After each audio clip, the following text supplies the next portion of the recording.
आज आपण नारळाची बर्फी बनविणार आहोत। तर माझ्याकडे असे 3-4 नारळ पडलेले होते ओले, तर तेच मी छानपैकी असे खिसून घेतलेले आहे आणि त्याला मी आता असं कढईमध्ये अगदी तेल तूप काहीही न घालता असे कोरडेच थोडा वेळ परतून घेणार आहे।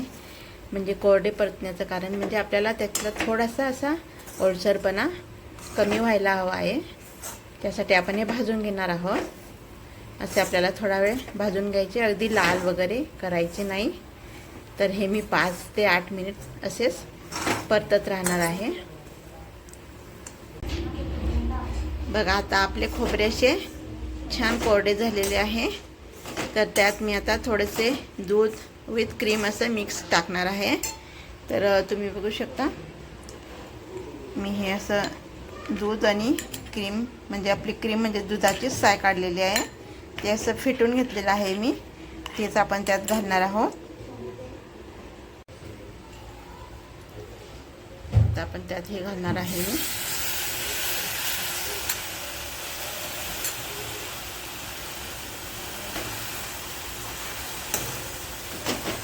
थोडंसं असं परतून घ्यायचं आहे म्हणजे आपलं ते क्रीम चांगलं मिक्स होईल।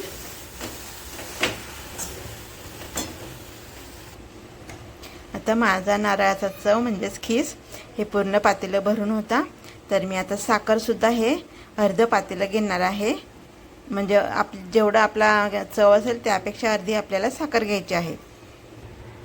बघा मी आता हे अर्ध भांडं साखर घेतलेली आहे। ती साखर आता आपण चवमध्ये म्हणजे खीसमध्ये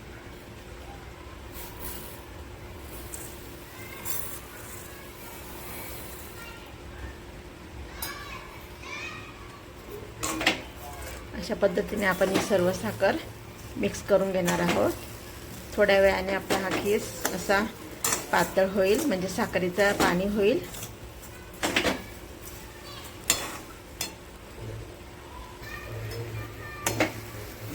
बघा असं आपण त्याला सारखं परतत राहायचं आहे, म्हणजे ते खाली कढईला त्या बुडाला लागणार नाही याची काळजी घ्यायची। यात वेलदोड्याची पूडसुद्धा टाकायची असते, ती पूर्णपणे ऑप्शनल आहे, तुम्हाला टाकायची असेल तर तुम्ही टाकू शकता। मी यामध्ये वेलची पूड घातलेली नाही। अशा पद्धतीने आपण याला आता 7 ते 8 मिनिट असं हलवत राहायचे आहे। पूर्ण साखर मेल्ट होईपर्यंत आपण हे असं हलवत राहणार आहोत।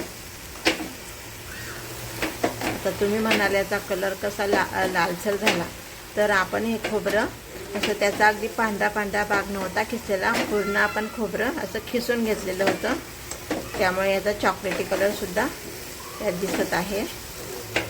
जर तुम्हाला असं चॉकलेटी नको असेल तर तुम्ही फक्त नारळाचा वरचा पांढरा भाग घ्यायचा, खालचा काळपट भाग आधी खिसून वेगळा करायचा आणि पांढऱ्या पांढऱ्या भागाची सुद्धा तुम्ही नारळ बर्फी करू शकतात। पण मी पूर्णपणे खिसलेला आहे, त्यामुळे त्याचा कलर असा आले दिसत आहे। असं आपण ते 7 ते 8 मिनिट असे हलवत राहायचे, कारण यात बघा साखर अजून दिसत आहे। साखर पूर्ण मेल्ट होईपर्यंत आपण हे असं चालू ठेवायचं। गॅस अगदी आपण कमी ठेवायचा आहे। जर तुम्ही गॅस मोठा करून हलवलं तर ते अगदी खाली करपेल।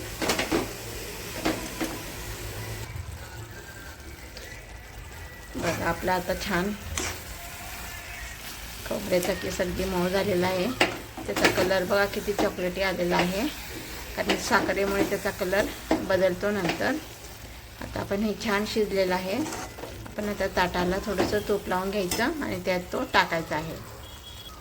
बघा मी असं ताटाला तूप लावलेलं आहे, त्यात आता मी हे मिश्रण टाकणार आहे।